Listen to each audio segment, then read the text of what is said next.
اعوذ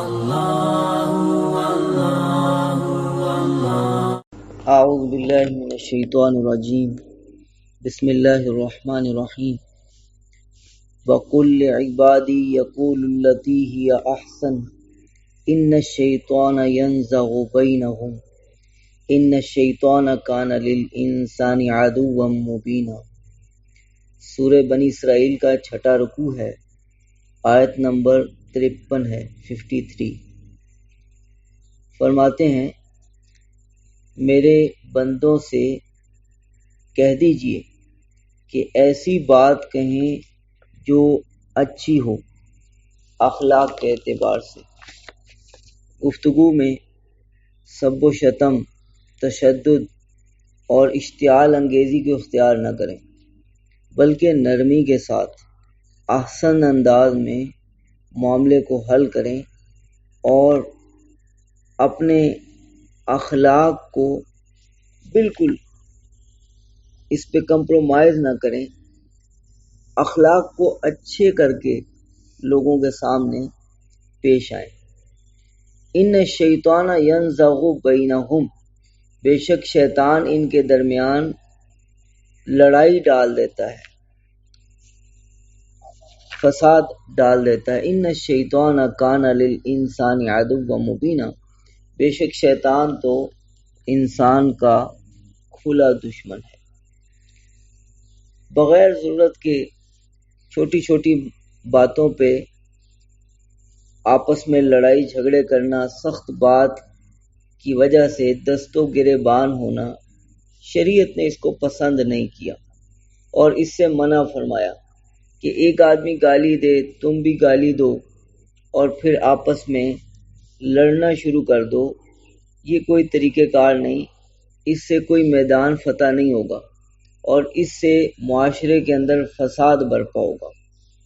ہاں ضرورت ہو تو میدان جنگ میں قتل کرنے تک کی اجازت، اور لڑنے کا جو میدان ہے، لڑائی کا جو محاذ ہے، وہ میدان جنگ ہے، وہ معاشرہ نہیں۔ معاشرے کے اندر یوں لڑائیاں کر کے فسادات برپا نہ کیے جائیں، معاشرے کے اندر امن و امان ہونا چاہیے اور معاشرے کے اندر یہ فسادات نہیں ہونے چاہیے۔ اس کے لیے فرماتے ہیں ان کی چھوٹی چھوٹی باتوں کو برداشت کیا کرو، یہ اگر گالی دیں تو ان کے مقابلے میں تم گالی نہ دو، اور اگر تم برابر کی گالی دے بیٹھو تو پھر بات کو اس سے زیادہ آگے نہ بڑھاؤ، بات کو ختم کرو محبت کے ساتھ اور نرمی کے رویے کے ساتھ معاملے کو ختم کرنے کی کوشش کرو۔ ربکم اعلم بکم، تمہارا رب تمہیں بہتر جانتا ہے۔ ان یشاء یرحمکم او ان یشاء یعذبکم، اگر وہ چاہے تو تم پر رحم فرمائے اور اگر چاہے تو تمہیں عذاب دے۔ رحم فرمائے یعنی ہدایت دے دے۔ تو جن لوگوں کو اللہ تعالیٰ نے ہدایت بخشی ہے، یقیناً اللہ تعالیٰ کا ان پر بہت بڑا رحم ہوا ہے، اور اگر اللہ چاہے تو تم پر رحم نہ فرمائے یعنی تمہیں ہدایت نہ دے اور تم مستحق عذاب ہو جاؤ۔ یہ معنی تو اس صورت میں بنا کہ جب یہ حکم مسلمانوں کو ہو کہ کفار کے ساتھ نرمی کے ساتھ بات کرنی، اور اگر اس سے مراد مسلمان ہی ہوں کہ مسلمانوں کو مسلمانوں سے نرمی کے ساتھ بات کرنی چاہیے، تو پھر تو یقیناً ان سے نہ محاذ آرائی ہے، ان کے ساتھ نہ جنگ میں کوئی لڑائی ہے، اور آپس میں محبت ہی ہونی چاہیے، اور چھوٹی چھوٹی باتوں پر لڑائی جھگڑے نہیں ہونے چاہیے، شیطان لڑائیاں ڈلواتا ہے۔ وما ارسلناک علیہم وکیلا، اور ہم نے آپ کو ان پر کوئی کارساز بنا کر نہیں بھیجا، یعنی آپ تک کو ہم نے ان پہ ذمہ دار نہیں بنایا، مطلب ان پہ کوئی ذمہ دار اور نگہبان نہیں ہے۔ اللہ جس کو چاہے توفیق دے، جو قصد کرے گا اللہ اس کو توفیق دے دے گا، اور جو قصد نہیں کرے گا، پہلو تہی برتے گا، بے رغبتی اور بیزاری اختیار کرے گا، تو پھر اللہ تعالیٰ اس کو راستے سے بھٹکا دیتے ہیں، اور نبیوں کو اللہ پیغام پہنچانے کے لیے بھیجتے ہیں، نبیوں کو لوگوں پہ نگہبان اور ذمہ دار بنا کر نہیں بھیجتے۔ وَرَبُّكَ أَعْلَمُ بِمَنْ فِي السَّمَاوَاتِ وَالْأَرْضِ، اور تیرا رب ان سب کو جانتا ہے جو آسمانوں میں ہیں اور جو زمین میں ہیں، اور آسمانوں میں فرشتوں کو جانتا ہے، زمین میں جنات اور انسانوں کو جانتا ہے، اور اسے معلوم ہے کہ کس کو اس نے نبی اور رسول بنانا ہے، کون اللہ تعالیٰ کے قرب کو زیادہ چاہنے والا ہے اور کس کی فطرت کو اللہ تعالیٰ نے زیادہ اچھا بنایا ہے، اسی کو پھر اللہ تعالیٰ نبی اور رسول بناتا ہے۔ وَلَقَدْ فَضَّلْنَا بَعْضَ النَّبِيِّينَ عَلَى بَعْضٍ، اور ہم نے بعض نبیوں کو بعض نبیوں پر فضیلت عطا فرمائی۔ بعض لوگ اس بات سے کہ اللہ تعالیٰ نے یہ ارشاد فرمایا کہ ہم اللہ تعالیٰ کے رسولوں کے درمیان کوئی فرق نہیں کرتے، لا نفرق بینہم، اس سے بعض لوگوں نے یہ لے لیا کہ جی انبیاء سب برابر کے درجے کے ہیں اور کسی کی دوسرے نبی پر فضیلت بیان کرنا جائز نہیں ہے، قرآن پاک کی اس آیت کے برخلاف ہے۔ لیکن یاد رکھیے اس سے مراد یہ ہوتا ہے کہ تمام انبیاء علیہ السلام برابر اللہ کے نبی اور رسول ہیں، کسی ایک نبی کی نبوت کا انکار کرنا جائز نہیں ہے۔ کسی ایک نبی کی بھی نبوت کا انکار کریں گے تو دائرہ اسلام سے خارج ہو جائیں گے، کافر ہو جائیں گے۔ لیکن یہ مطلب نہیں ہے کہ انبیاء کو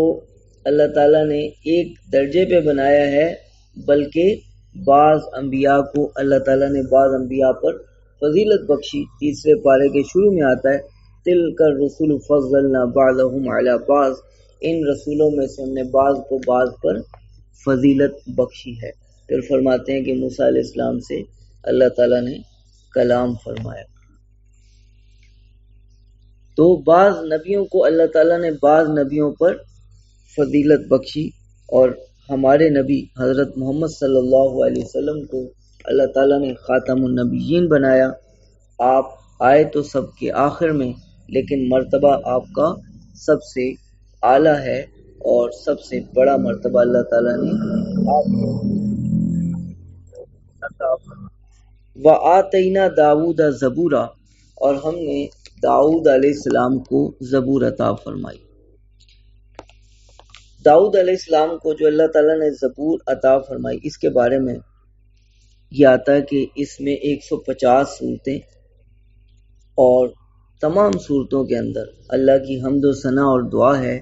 اور اس کتاب میں حرام اور حلال اور فرائض نہیں ہے۔ اس کتاب میں صرف اور صرف اللہ تعالیٰ کی حمد و ثنا بیان کی گئی ہے، اور دعائیں ہیں اور حکمت کی باتیں ہیں۔ قُلِ ادْعُوا الَّذِينَ زَعَمْتُم مِّن دُونِهِ فَلَا يَمْلِكُونَ كَشْفَ الضُّرِّ عَنكُمْ وَلَا تَحْوِيلًا، یہاں سے توحید کا بیان شروع ہوتا ہے اور رد شرک پر رد کا بیان۔ فرماتے ہیں کہہ دیجئے، پکارو ان کو، الذین زعمتم من دونی، جن کو تم اللہ کے سوا گمان کرتے ہو، فلا یملکون کشف الضر عنکم، وہ نہ تو تم سے تکلیف کو ہٹانے کا اختیار رکھتے ہیں، یملکون ملک سے اختیار نہیں رکھتے، کشف کہتے ہیں ہٹانے کو، ولا تحویلا، اور نہ اس کو بدل سکتے ہیں کہ تم سے تکلیف اور بیماری ہٹا کر کسی اور پر ڈال دیں، ایسا بھی نہیں، یا تمہاری تکلیف اور بیماری کو تم سے کم کر دیں، ایسا بھی نہیں۔ اولئک الذین یدعون یبتغون الی ربہم الوسیلہ، یہ لوگ تو خود اپنے رب کی طرف وسیلہ ڈھونڈتے ہیں۔ وسیلہ کہتے ہیں اللہ تعالیٰ کے قرب کا ذریعہ اور اعمال صالحہ، تو یہ لوگ تو مراد اس سے فرشتے بھی ہیں، اور مراد اس سے وہ انبیاء علیہ السلام بھی ہیں جن کو ان لوگوں نے نبی بنا لیا، اور وہ بزرگ ہستیاں بھی جن کے انہوں نے بت بنا لیے اور وہ اللہ کے مقرب بندے تھے، تو وہ تو خود اپنے رب کی طرف وسیلہ اور قرب کا ذریعہ تلاش کرتے ہیں۔ تو یہ جن کو پکارتے ہیں وہ خود اپنے رب کی طرف وسیلہ تلاش کرتے ہیں۔ ایہم اقرب، کہ ان میں سے کون اللہ کے زیادہ قریب تر ہے۔ وَيَرْجُونَ رَحْمَتَهُ وَيَخَافُونَ عَذَابَهُ، اور وہ اپنے رب کی رحمت کی امید رکھتے ہیں اور اس کے عذاب کا خوف رکھتے ہیں۔ تو اللہ تعالیٰ کے قرب کے ذرائع زیادہ سے زیادہ اختیار کرنے کی کوشش اللہ کے مقرب بندے کرتے رہتے ہیں، ہمیں بھی کرنی چاہیے، اور اس میں رغبت ہونی چاہیے کہ میں زیادہ سے زیادہ اللہ کا قرب حاصل کر لوں، اور اس کے ساتھ ساتھ اللہ کی رحمت کی امید اور اللہ کے عذاب کا خوف۔ الایمان بین الرجا والخوف، رجا کہتے ہیں امید کو، ایمان امید اور خوف کے درمیان میں ہے۔ تو آدھا امید ہونی چاہیے اللہ تعالیٰ کی ذات سے، اور آدھا اللہ تعالیٰ سے ڈر اور خوف ہونا چاہیے۔ امید کا پلڑا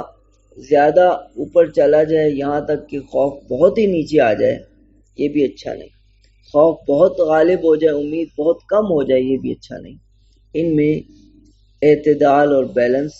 بہت ضروری ہے۔ ہاں البتہ یہ ہو سکتا ہے کہ کسی پر امید ذرا زیادہ غالب آ جاتی لیکن خوف بھی ہوتا ہے اور کافی ہوتا ہے۔ اسی طرح بعض لوگوں پر خوف کچھ زیادہ غالب آ جاتا ہے، البتہ امید بھی ہوتی ہے انہیں۔ حضرت عمر رضی اللہ تعالیٰ کے بارے میں آتا ہے، انہوں نے کہا کہ اگر مجھے یہ پتہ چل جائے کہ اللہ تعالیٰ نے سب کو معاف کر دیا اور ایک بندہ ایسا جس کے لیے جہنم کا اعلان ہو گیا ہے، تو مجھے اپنے اعمال سے یہی ڈر ہے کہ شاید وہ بندہ میں ہوں۔ اور اگر اللہ تعالیٰ یہ اعلان کر دیں کہ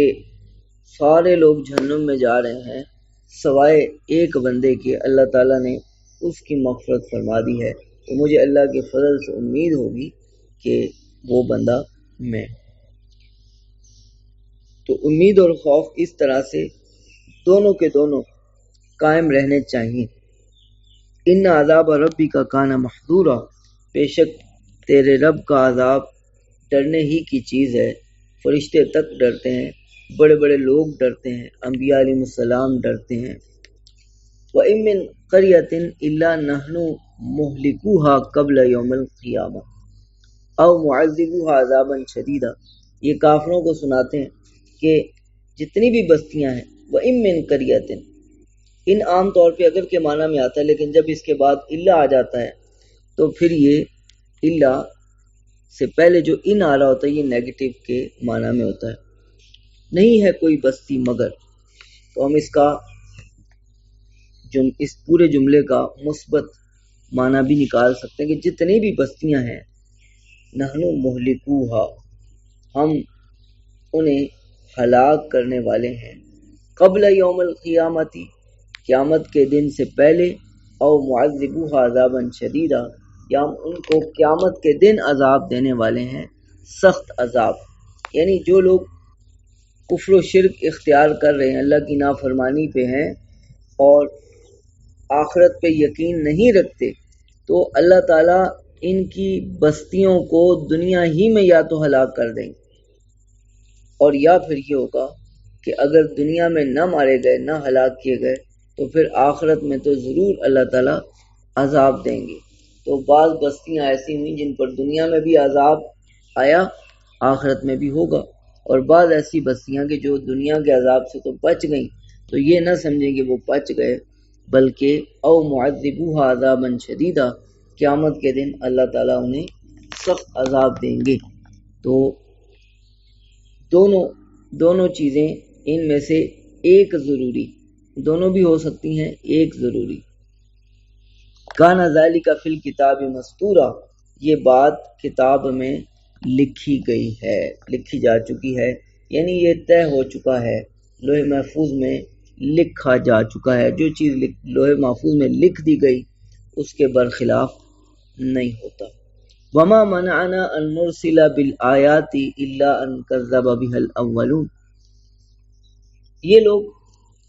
نشانیاں مانگتے ہیں، معجزات مانگتے ہیں۔ نبی کریم صلی اللہ علیہ وسلم سے بھی لوگوں نے فرمائشی معجزے مانگے۔ فرمائشی معجزے مطلب اپنی چاہت کے مطابق، اور پہلے انبیاء علیہ السلام سے بھی لوگوں نے فرمائشی معجزے طلب کیے۔ تو اللہ تعالیٰ کی طرف سے یہ سنت ہے کہ جب اللہ تعالیٰ قوم کو ان کا فرمائشی معجزہ دکھا دیتے ہیں اور پھر بھی وہ لوگ ایمان نہیں لاتے تو اللہ تعالیٰ ان کو ہلاک کر دیتے ہیں، ان پر عذاب بھیج دیتے ہیں۔ کئی قوموں کے ساتھ ایسا ہوا، اور چونکہ نبی کریم صلی اللہ علیہ وسلم کو اللہ تعالیٰ نے رحمت للعالمین بنا کر بھیجا، اور آپ صلی اللہ علیہ وسلم کے دور کے لوگوں کو اللہ تعالیٰ نے بہت سو کو ہدایت دی، عذاب سے بچ گئے، جو بچے رہے بالآخر اللہ تعالیٰ نے بہت سو کو ہدایت دی۔ تو اللہ تعالیٰ فرماتے ہیں کہ ہم یہاں پر نشانیاں ان لوگوں میں اس لیے نہیں بھیجتے کیونکہ ان سے پہلے جو اسی طرح کے لوگ تھے، انہی کی کیٹیگری کے لوگ تھے، انہوں نے انکار کیا، جھٹلایا، اور ان پر پھر عذاب آیا، اور ان کو ہلاک کرنا اللہ تعالیٰ کو منظور اور مقصود نہیں، لہذا اور ان کو مہلت دینا مقصود ہے، لہذا اللہ تعالیٰ ان کو نشانیاں نہیں دکھا رہے، ان کی فرمائشی چاہتوں کے مطابق انہیں معجزے نہیں دکھا رہے، کیونکہ ابھی اللہ ان کو ہلاک کرنا نہیں چاہتے، اور کرنا انہوں نے بھی انکار ہی، اس وقت انہوں نے بھی انکار ہی کرنا ہے۔ تو فرماتے ہیں کہ ہمیں نہیں منع کیا کسی بات نے بھی اس سے ان نرسل بالآیات، کہ ہم نشانیاں بھیجیں، یعنی ان کے فرمائشی معجزے ہم بھیجیں، الا ان کذب بہ الاولون، مگر یہ کہ پہلوں نے جھٹلایا۔ پہلوں سے مراد ان کی کیٹیگری کے لوگ جو ان جیسے تھے، ان کے ہم جنس تھے۔ وَآتَيْنَا ثَمُودَ النَّاقَةَ، اور اس کا نمونے کے طور پر ایک قصہ بھی سن لیں کہ ہم نے قوم سمود کو اونٹنی دی، خود ہی انہوں نے کہا تھا ہمیں معجزہ دکھاؤ تو ہم ایمان لے آئیں۔ حضرت صالح علیہ السلام نے پوچھا بتاؤ کیا معجزہ دکھاؤ، تو خود ہی کہا کہ پہاڑ سے ایک گابھن اونٹنی نکلے اور وہ نکلتے ساتھ ہی بچہ جن دے۔ حضرت صالح علیہ السلام لوگوں کو لے کے پہاڑ کے پاس پہنچے، اللہ تعالیٰ سے دعا کی، اللہ تعالیٰ نے پہاڑ سے اونٹنی نکال دی۔ اب یہ لوگ پھر گئے، انکار کیا اور اس اونٹنی کو قتل کر دیا، اس کی کونچیں کاٹ دی، قتل کر دیا۔ تو پھر اللہ تعالیٰ نے ان پر عذاب بھیجا، فرمایا نمونے کے طور پہ سن لو، یہ اس طرح کے واقعات ہوئے ہیں، اس لیے ہم ان کے فرمائشی معجزے نہیں اتارتے۔ وَآتَيْنَا ثَمُودَ النَّاقَةَ، اور ہم نے قوم سمود کو اونٹنی عطا کی، مبصرۃً، جو بصیرت کا ذریعہ تھی، فَظَلَمُوا بِهَا، انہوں نے اس پر ظلم کیا، یعنی اسے ہلاک کر دیا، قتل کر دیا۔ وَمَا نُرْسِلُ بِالْآيَاتِ إِلَّا تَخْوِيفًا، اور ہم تو یہ نشانیاں اور یہ معجزات ڈرانے کے لیے بھیجتے ہیں کہ لوگ ڈر جائیں اور ایمان لے آئیں، لیکن ہوتا یہی رہا ہے کہ لوگ ایمان لاتے نہیں اور پھر ان پر عذاب آ جاتا ہے، اور اس قوم کو اللہ تعالیٰ ابھی ہلاک نہیں کرنا چاہتے، ان کو مہلت دینا چاہتے ہیں۔ آگے فرماتے ہیں کہ ان لوگوں کو اللہ تعالیٰ نے معجزات تو ان لوگوں کو بھی دکھائے،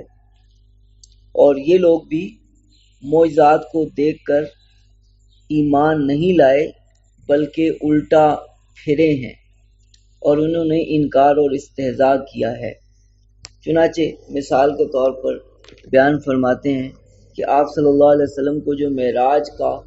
واقعہ پیش آیا اور آپ نے ان لوگوں کے سامنے اس واقعے کو بیان کیا، جس کا سورہ بنی اسرائیل کی ابتدا میں بھی ذکر ہے، کافی تفصیل آ چکی۔ سبحان الذی اسری بعبدہ لیلا من المسجد الحرام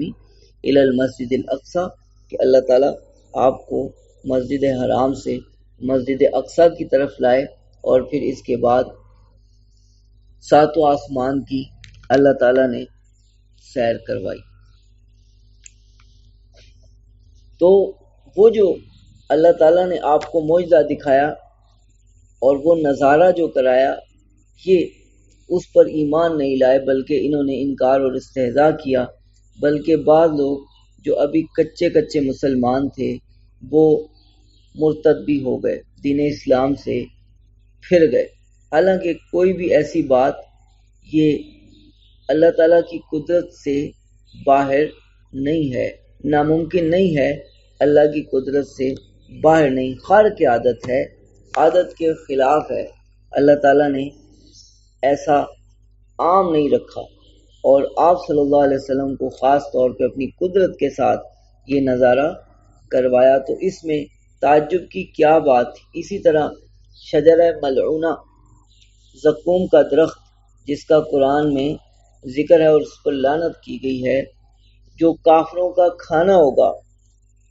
اور وہ جہنم میں اگے گا، کافر لوگ اس کا بھی انکار کرتے ہیں اور مذاق اڑاتے ہیں کہ بھلا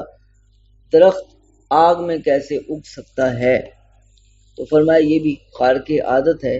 اور دیکھیں کہ آپ کی قوم اس کا انکار استہزاء کر رہی ہے۔ اللہ تعالیٰ کی قدرت سے کوئی بھی چیز باہر نہیں، یہاں کی عادت نہیں ہے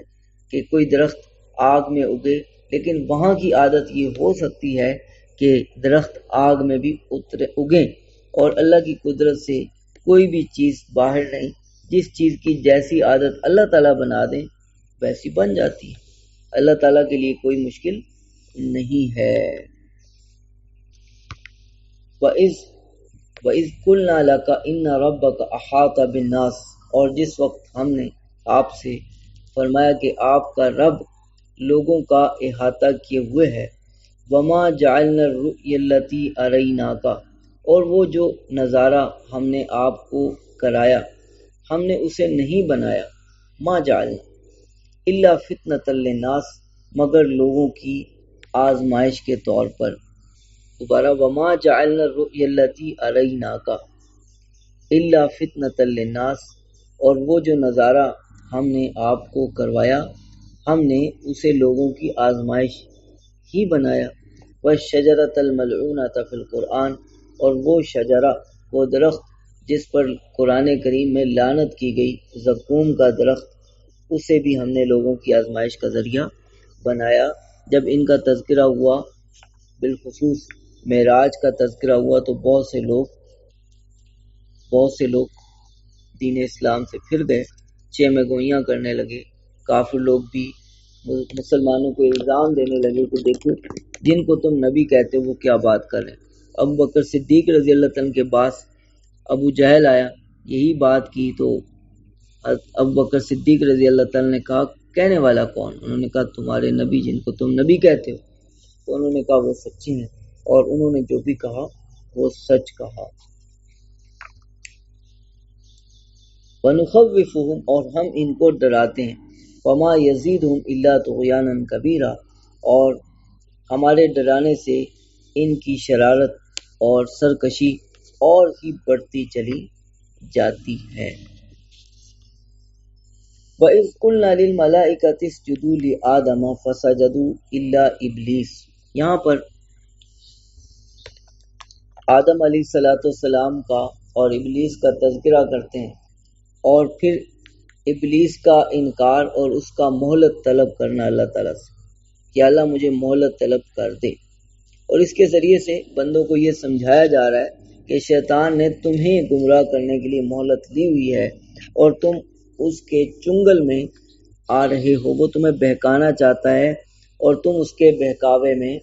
آ رہے ہو، اور یہ سارا کا سارا جو لوگ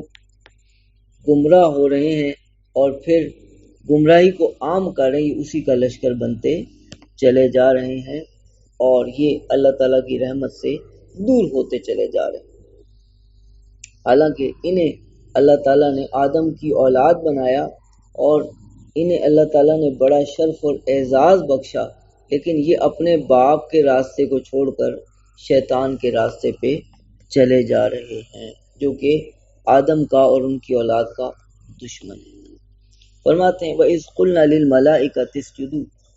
یاد کرو اس وقت کو جب ہم نے فرشتوں سے فرمایا سجدہ کرو آدم کو، فَسَجَدُوا إِلَّا إِبْلِيسَ، سب نے سجدہ کیا سوائے ابلیس کے۔ ابلیس بھی وہاں پر تھا۔ طاؤس الملائکہ یعنی فرشتوں کا مور، یہ اس کا لقب تھا۔ اس نے بہت عبادت کی لیکن اس کے اندر عشق نہیں تھا۔ اللہ تعالیٰ کے حکم پر اس نے لبیک نہیں کہا، بلکہ کیوں کہہ دیا کہ یہ کیوں گستاخی پہ اتر آیا، بغاوت پہ اتر آیا۔ کہنے لگا اسجد لمن خلقت طینا، کیا میں اسے سجدہ کروں جس کو تو نے مٹی سے پیدا کیا۔ قال ارأیتک ھذا الذی کرمت علی، کہنے لگا دیکھ تو بھلا تو نے اس کو مجھ پر عزت دے دی۔ سب فرشتے سجدہ کر رہے ہیں لیکن یہ کہہ رہا ہے کہ اس کو مجھ پر عزت دے دی۔ جب سب لوگ سجدہ کر رہے ہوں، سب لوگ فرما برداری کر رہے ہوں، تو ایک پھر جائے تو یہ بہت ہی بڑی بغاوت، کوئی زیادہ نہیں ہے، زیادہ بھی ہو تو بغاوت ہی ہے، لیکن اکیلا ایسا کرے تو بہت بڑی گستاخی اور اس کی مردودیت ہے۔ تو یہ ابلیس جو تھا اکیلا، اس نے یہ کہا کہ تو نے اس کو مجھ پر کیسے عزت بخش دی، حالانکہ فرشتے اس سے زیادہ افضل تھے اس وقت عبادت کے باوجود بھی، لیکن اس نے یہ بات کہی کہ تو نے ان کو مجھ پر کیسے عزت بخش دی، یہ تو مٹی سے پیدا ہوا اور میں تو آگ سے پیدا ہوا ہوں۔ تو سجدہ کرنے سے انکار کر دیا، چونکہ اس کا یہ قول تو بغاوت ہے اور گستاخی ہے، اور گستاخی کا جواب نہیں دیا جاتا، لہذا اس کا جواب آگے اللہ تعالیٰ نے نہیں دیا۔ آگے اس نے ایک دوسری بات کہی، مہلت مانگی اللہ تعالیٰ سے، دو باتیں کہیں، ایک تو بغاوت والی بات، اس کا جواب اللہ نے نہیں دیا، دوسری بات اس نے جو کی وہ مہلت مانگی، لئن اخرتنی الی یوم القیامت، اگر تو مجھے مہلت دے دے قیامت کے دن تک، لأحتنکن ذریتہ الا قلیلا، احتانی کرنا کا مطلب ہوتا ہے غالب آ جانا، قابو کر لینا، تو میں اس کی ذریت پر غالب آ جاؤں گا، ان کو اپنے قابو میں کر لوں گا، الا قلیلا، مگر بہت چند، تھوڑے سے، ان کو میں اپنے قابو میں نہیں کر سکتا، میں ان کو گمراہ نہیں کر سکتا، وہ تیرے خاصان خاص ہوں گے۔ قال اذهب فمن تبعك منهم، اللہ تعالیٰ نے فرمایا چلا جا، مہلت دے دی تجھے، جو بھی ان میں سے تیری پیروی کرے گا، فإن جہنم جزاؤکم جزاء موفورا، تو بے شک جہنم تمہارا پورا بدلہ ہے، واستفزز من استطاعت، جن پر بھی تیرا بس چلے، جن پر تیرا اختیار اور قابو آ جائے، تو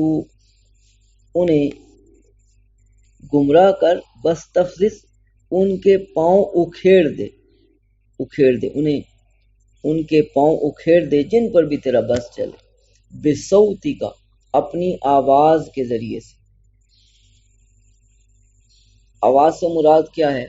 حضرت ابن عباس رضی اللہ تعالیٰ نے فرمایا کہ اس سے مراد گانے اور لہو و لعب کی آوازیں اور جتنے بھی اس کے طریقے ہیں آواز کے ذریعے سے لوگوں کو گمراہ کرنے کے، وہ سب کے سب اس میں داخل ہیں۔ بجلب علیہم بخیلک ورجلک، خیل کہتے ہیں گھوڑ سوار کو، رجلک کہتے ہیں پیدل کو، پیادہ، اور تو ان پہ اپنے گھوڑ سوار اور پیادہ دوڑا۔ تو یہ سارے کا سارا لشکر جو کفر کو پھیلانے کے لیے کوشش کر رہا ہے، اسلام کو مغلوب کرنے کی کوشش کر رہا ہے، وہ انسانوں میں سے بھی ہیں، تو وہ شیطان کا لشکر ہیں، وہ شیطان کے پیروکار۔ وَشَارِكْهُمْ فِي الْأَمْوَالِ وَالْأَوْلَادِ، اور تو ان کے ساتھ شریک ہو جا، ان کا شریک بن جا، اولاد میں، مال میں اور اولاد میں۔ وَعِدْهُمْ، اور ان سے وعدے کر، جتنے بھی لوگ حرام آمدنی کماتے ہیں، اپنے مالوں کو حرام آمدنی میں لگاتے ہیں، لوگوں کو گمراہ کرنے کے لیے اموال لگاتے ہیں، تو وہ شیطان کو اپنے ساتھ شریک کر رہے ہوتے ہیں۔ اسی طرح جن کی اولاد حرام کی ہے، یا وہ اپنی اولاد کے نام شرکیہ رکھتے ہیں، یا ان کو کفر اور شرک کی عادات ڈال رہے ہیں، تو یہ سارے کے سارے بھی اولاد میں اسے شریک کر رہے ہیں۔ اپنی اولاد ہے لیکن اس کو جوڑ دیا انہوں نے شیطان کے ساتھ اور شیطان کے پیچھے انہیں چلا دیا۔ وعدہم، اور تم ان سے وعدے کرو کہ جی قیامت نہیں ہوگی اور کوئی عذاب نہیں ہوگا۔ کافر یہی بات کرتے ہیں اور یورپ یہی کہتا ہے کہ یہ زندگی ہے، اس کو انجوائے کرو اور اس کے بعد کوئی زندگی نہیں، اور زندگی ایک ہی بار ملے گی۔ آگے فرماتے ہیں وما یعدہم الشیطان الا غرورا، شیطان ان سے دھوکے کا ہی وعدہ کرتا ہے۔ آگے اللہ تعالیٰ نے شیطان کو مخاطب کر کے فرمایا ان عبادی لیس لک علیہم سلطان، بے شک میرے بندوں پر تیرا کوئی بس نہیں چلے گا، تیری کوئی حکومت نہیں چلے گی، تیرا کوئی اختیار نہیں چلے گا، تو انہیں گمراہ نہیں کر سکے گا۔ تو جس کو اللہ کی محبت غالب آ جاتی ہے، جس کو اللہ کا تعلق حاصل ہو جاتا ہے، جس پر اللہ کی یاد غالب رہتی ہے، وہ پھر شیطان کے چنگل سے نکل جاتا ہے اور وہ اس کے قابو میں نہیں آتا۔ وَقَفَا بِرَبِّكَ وَكِيلًا، اور آپ کا رب ان لوگوں کا کارساز ہونے کے اعتبار سے کافی ہے۔ اللہ تعالیٰ مخلصین کو ضرور بچا لیں گے اور شیطان کے چنگل میں نہیں آنے دیں گے۔ شیطان بندوں کو دیکھ کر کے یہ استغفار کرتے ہیں، لا الہ الا اللہ پڑھتے ہیں، وہ اپنے سر پہ مٹی ڈالتا ہے، بڑا افسردہ ہوتا ہے، بہت زیادہ غمگین ہوتا ہے کہ میں ان کو بڑی مشکل سے گناہ کرواتا ہوں اور یہ لا الہ الا اللہ کہہ کے اور استغفار کر کے ان گناہوں میں سے ہی نکل جاتے ہیں۔ تو وہ بھی اللہ کے مخلصین ہی بندے ہیں جو کوئی گناہ وغیرہ کرتے ہیں لیکن پھر توبہ استغفار کر کے اللہ تعالیٰ کی طرف چلے جاتے ہیں، شیطان سے بیزاری کا اظہار کرتے رہتے ہیں، گویا کہ وہ شیطان کی طرف کے نہیں ہوئے، شیطان کی وجہ سے بہک گئے، یہ ایسی ہے جیسے سلپ ہوئے اور کھڑے ہو گئے۔ تو اللہ تعالیٰ ہمیں اپنی جانب کا رکھے، اپنی طرف کا رکھے، اور اللہ تعالیٰ ہمیں اپنی فرما برداری کی توفیق عطا فرمائے، شیطان کی پیروی کی طرف نہ جائیں، کیونکہ شیطان تو آدم کا دشمن، ہمارے والد کا دشمن، ہمارا دشمن، اور وہ ہمیں آدم کی روش سے نکال کر ہمیں اپنی پیروی میں لگانا چاہتا ہے۔ اللہ ہمیں صحیح سمجھ عطا فرما دے، جتنا دنیا میں رہنا ہے اس کی فکر اتنی کریں اور جتنا آخرت میں رہنا ہے اس کی فکر ہم اتنی کریں۔ وآخر دعوانا ان الحمدللہ رب العالمین۔ آیت نمبر 65 تک مکمل ہو گئی۔